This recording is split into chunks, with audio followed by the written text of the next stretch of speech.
Pink's Garage. Pink here. Hope everybody's been doing okay. We're back here in the garage again today after the winter storm of the snowpocalypse 2019, as they call it here. I kind of laughed at it. Didn't miss a day of work. Didn't drive the Mustang, drove the truck. You just have to do what you have to do. Today I'm looking at some stuff on my car and decided that I'm going to install the Steeda differential bushings that I bought for it, along with the rest of the Stop the Hot kit that's already on there. I will show everyone how to do it. We're going to record the whole thing and see how it turns out. It should be a pretty easy install from the things I've already seen and read. I'm doing just I think the 90 durometer bushings, the harder ones. I've got to decide between the red and the black. We'll see which ones I decide to go with. Okay, so differential bushings I was going to be installing today are the Steeda urethane differential mount bushing system from Steeda. It's just their basic system. Part of the it's just part of the Stop the Hop kit. Comes with two sets of bushings for a different durometer, a little different stiffness in each one. I don't remember which one's which. I'm gonna have to look that up and I'll let you know. You got some washers that go with the bushings. Instruction manual. And a couple more parts. Looks like some spacers, some more washers, and a couple of bolts. And top it all off, a little bit of Formula 5 pre-lube. Let's see, focus on that? No, it won't. So, a little lube. So what's it saying here? We have, kit comes with two separate yet complete sets of bushings, one black and one red. The black performance bushings are stiffer, 90 durometer.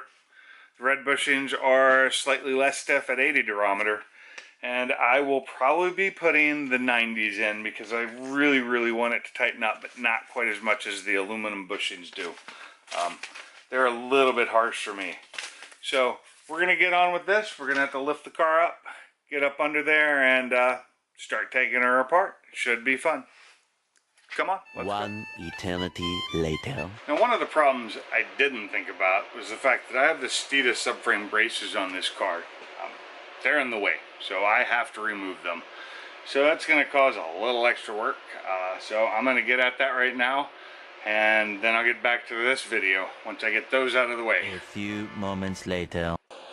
Here I'm prepping all the parts to go into the differential. These are the bushings. I chose the blacks, 90 durometers to go in. A little stiffer ride, but it's what I want for the strip. And I don't feel like going up under here and changing them again because it's a pain in the arse. So just giving these little bushings instead of the bushings.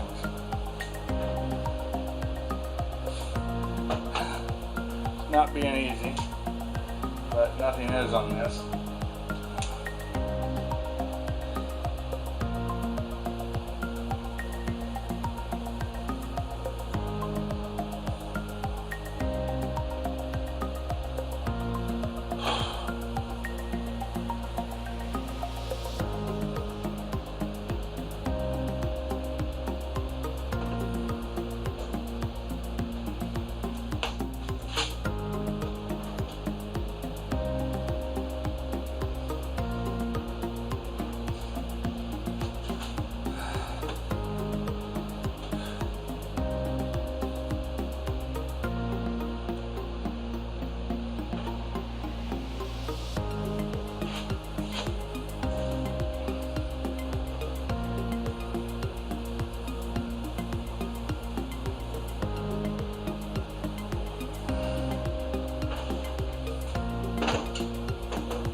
now let's get these put in back under the car.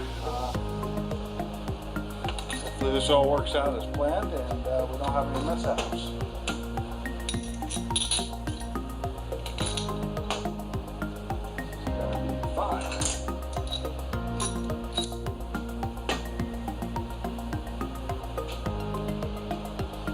And I guess the grease here, as everyone said, is just to help get them in. It's not needed for the install. I mean, if you don't have it, I don't think it'll hurt anything. But that's what all the install videos I've seen have said, including the one at Steeda. So I'm going to believe them.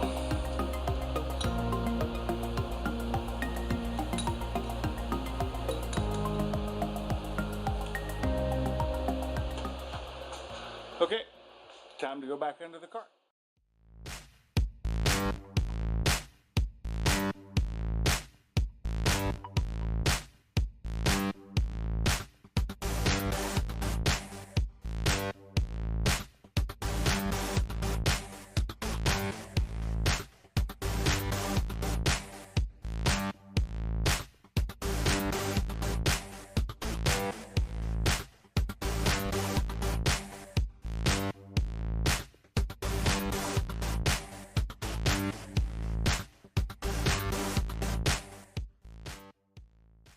Okay, now it's time to install the front ones, which arguably could be the harder set or the easier set. It just depends on how you look at it.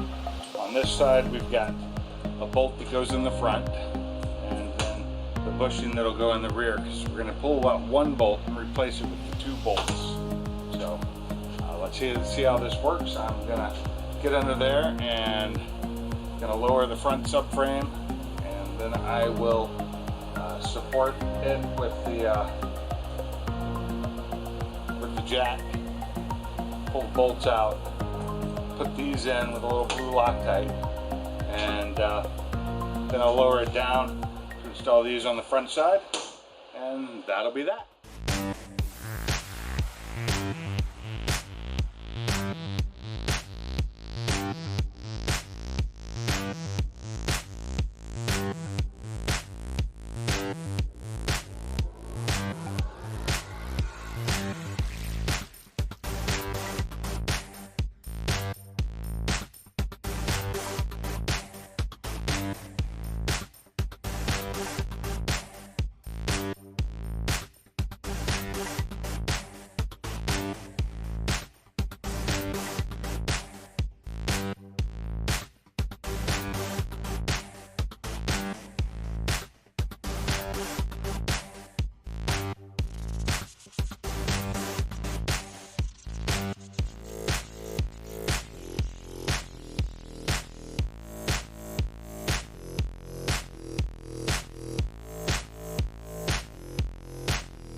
The other thing I've got to do is I'm looking at a little issue I have with my drag radials.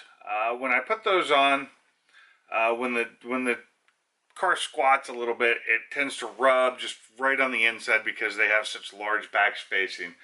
And I'm sitting on iBox sport line, so the lowest I can get my car on springs, at least that was available when I bought it. So it sits pretty low for springs, and so the drag radials are really tight fitting there. So I'm thinking maybe I might need to go to a different spring setup or coilovers, or maybe even put the stock springs back in the rear only and leave the front low, but it's really kind of high. I don't like the look of it when it's that high.